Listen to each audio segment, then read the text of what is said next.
Hey everybody, welcome back to another episode of our free beginner gardening bootcamp series. I'm your host. Today is episode number 8, which means we are getting close to wrapping up our time together in the bootcamp. And today's episode is all about container gardening. So if you don't have a yard, or maybe you're just starting out and don't want to take up a lot of ground, real estate with your garden beds, then stick around. We've got a lot to cover in this episode. Now, before we dive in, I did want to mention that if you're brand new here, welcome.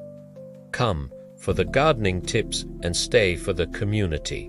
We are a very welcoming bunch. We love to answer questions, and we love to see what you guys are growing, both in the comments here and over on social media. So, if you haven't already, go ahead and join us there as well. Also, if you missed last week's episode, we talked all about plant propagation, which is a great way to get started with just one little plant and end up with an entire garden. So definitely check that out after this episode. But let's dive in now to today's topic of containers.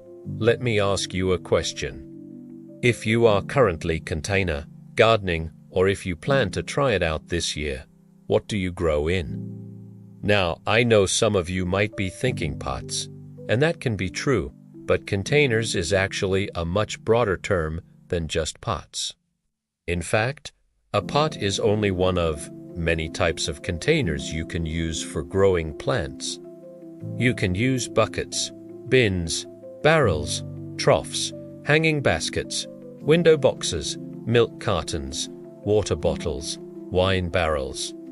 There are so many options when it comes to containers, and almost any type of container can become a planter if you add adequate drainage holes. For instance, a 5-gallon bucket with a few holes punched in the bottom can be a great container for growing tomatoes. Or you could use an old milk carton with the side cut out of it to start seeds. You could make a vertical garden from plastic bottles or grow strawberries in a wooden box. If you have limited space, especially if you live in an apartment like we do, then containers are going to be a great option for you. Using containers allows you to grow plants in small spaces, even places where you might not otherwise think to grow.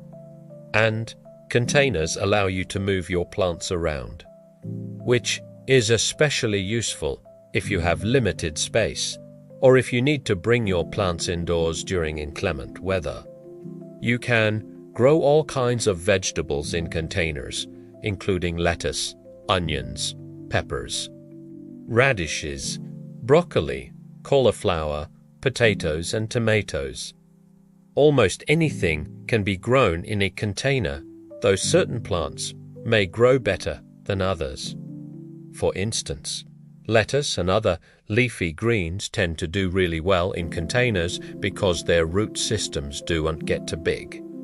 They also tend to grow quickly, and they often bolt or go to seed quickly as well, meaning that you will enjoy your harvest for just a couple of weeks before you need to replant again. That's why lettuce is a great choice for beginner gardeners. On the flip side, root crops like carrots and radishes tend to do poorly in containers since they need a lot of room for their roots to spread out. Vegetables that produce large fruits, such as watermelons, also tend to do poorly in containers because, once again, those fruits just need a lot of room to grow. If you have limited space, you can use trellises or other support structures to help maximize your container garden. Vining plants like cucumbers and melons will thank you. Growing vertically can also help you make the most of your sunlight, especially if you live in a hot climate. This is especially useful in hotter climates where you may have more afternoon heat. You can use vertical gardens indoors to get your plants away from that harsh afternoon sun and cooler temperatures. Herbs are also a great option for container gardening. Most herbs are relatively small and their root systems won't take up too much room. Plus, they usually have a fairly short growing season, so you'll enjoy fresh herbs throughout the year. Now, before we get into some of my favorite container garden ideas, I want to talk a little bit about drainage. Just about any type of container can become a planter if you add adequate drainage holes. But why is drainage so important? Well, the main reason is that good drainage prevents your plants from becoming waterlogged. Waterlogged soil can lead to root rot and the death of your plants. That doesn't mean that you should soak your containers overnight in water. In fact, that's quite the opposite of what you should do. Overwatering is a common problem for container gardeners, and it can be easy to tell if you're watering too much or too little. If your plants are wilting, then they probably need water. But if your plants are growing rapidly and the leaves are dark green, then you're probably watering too much. Most plants prefer an area that receives at least 6 hours of direct sunlight per day. However, some plants tolerate shade better than others. When choosing a location for your containers, consider the amount of sunlight that area receives. It's also important to note that containers tend to dry out more quickly than in-ground gardens. So you may need to water them more frequently, especially during hot, windy days.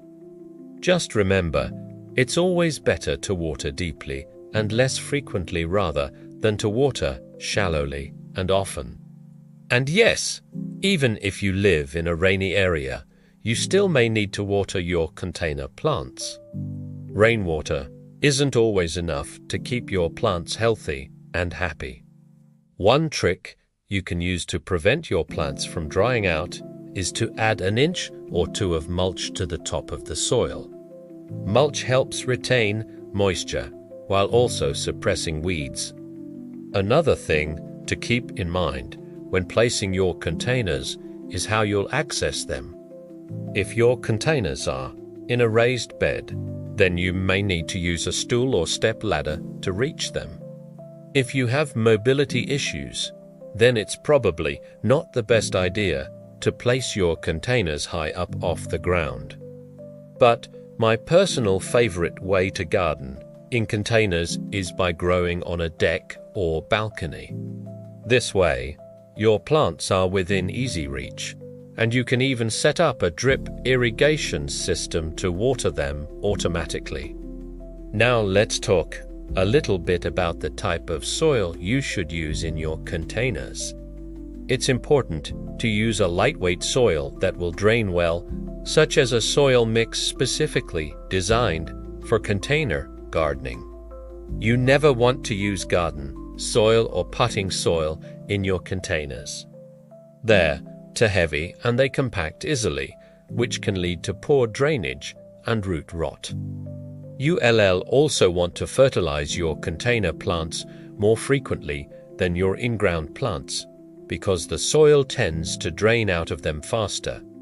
And yes, you can compost in containers. In fact, I highly recommend it. Just make sure that you have a composting system in place before you start your garden, so that you don't get behind on your scraps. That's it for this episode, y'all. I hope you learned something new, and I hope you're re-inspired to start your own container garden this year. Next week, we're gonna talk all about companion planting, which is a great way to ensure that your garden thrives. And don't forget to join us for the Q&A session next week, where I will be answering your questions. Submit your questions in the comments down below or come join us on a membership platform. That S where we LL be having our Q&A session, and that is also where we share extended versions of these episodes ad-free and usually with bonus content as well. This has been a wonderful community, and I appreciate each and every one of you so much. Until next time, happy gardening.